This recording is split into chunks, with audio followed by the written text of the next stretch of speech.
Everyone has felt this at some point. You walk into the grocery store.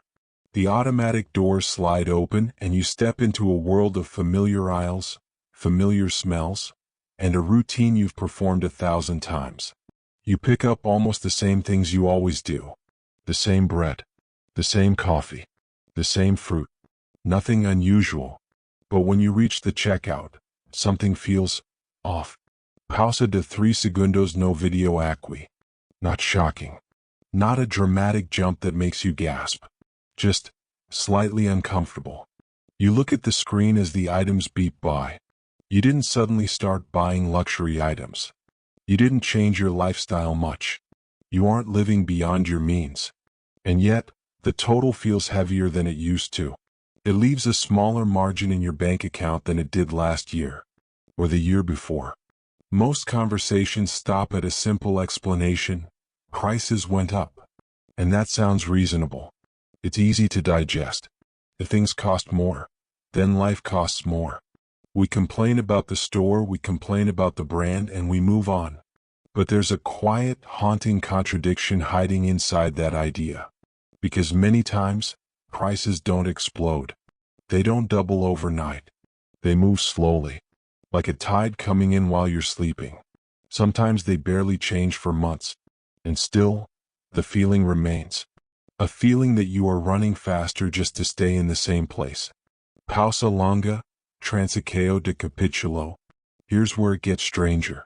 You might even receive a raise, a promotion, a reward for your hard work. Your salary number becomes bigger than it was before. On paper, you are winning. You are earning more. You tell your friends, you celebrate the milestone. But your life doesn't feel easier. Your expenses still catch up almost instantly. Your savings don't grow the way you expected them to grow with that extra income. Progress feels stuck, like walking up a down escalator. At some point, most people start blaming themselves. It's a natural reaction. Maybe I'm budgeting badly. Maybe I'm spending wrong. Maybe I'm just not managing money well enough. We look at our bank statements like they are a report card of our personal failures.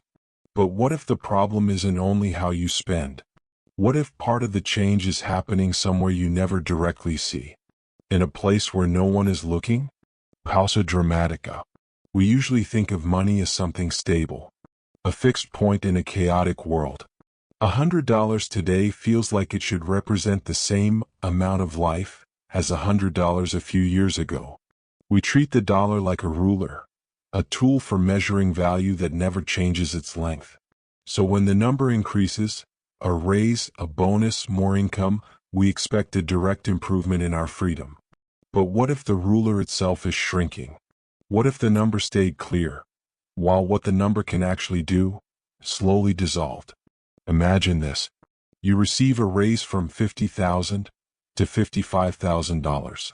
At first, it feels like a victory. You feel $5,000 richer. But over the same time, rent rises. Insurance adjusts. Groceries creep upward. Subscriptions cost a little more. The mechanic charges a bit extra. None of it feels dramatic individually. It's just the way things are. But together, something subtle happens. The increase exists in your bank account, yet your lifestyle barely moves. You are earning more, but commanding almost the same amount of real life. That's the part people rarely talk about. Because we are trained to watch the number, not the purchasing power behind the number. And money, at its core, is not a number. Money is a claim on real things. It's a claim on food, on housing, on energy, on time, and on the services of others. If the number of dollars you have grows, but the number of dollars everywhere else in the system also grows, the meaning of each individual dollar quietly changes. It's not a theft. It's a dilution. Not overnight. Not in the breaking news headlines. But gradually, year by year, month by month. It doesn't feel like prices attacking you. Feels like your effort, stretching thinner. Like trying to cover a larger bed with the same small blanket. And that's why it's so hard to notice. You still get paid. You still spend. You still live your routine. Nothing obvious breaks. The world doesn't end. Yet, maintaining the same standard of living slowly requires more income than ever before. You have to work more or work harder just to keep the same life you already had. So the question shifts. Instead of asking only, why are things getting more expensive? We can also ask, what is happening to the value of the unit we're using to measure everything? Because when the measuring unit changes slowly, daily life changes slowly with it. The number on your paycheck can rise, while the real command that number has over the world quietly shrinks. And that feeling at checkout, that subtle sense that your effort doesn't go quite as far as it used to, it isn't a ghost. It's not in your head.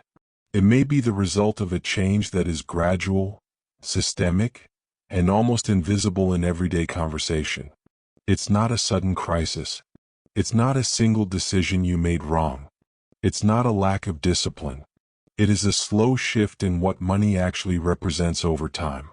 And once you start looking at it this way, the question is no longer only how much you earn.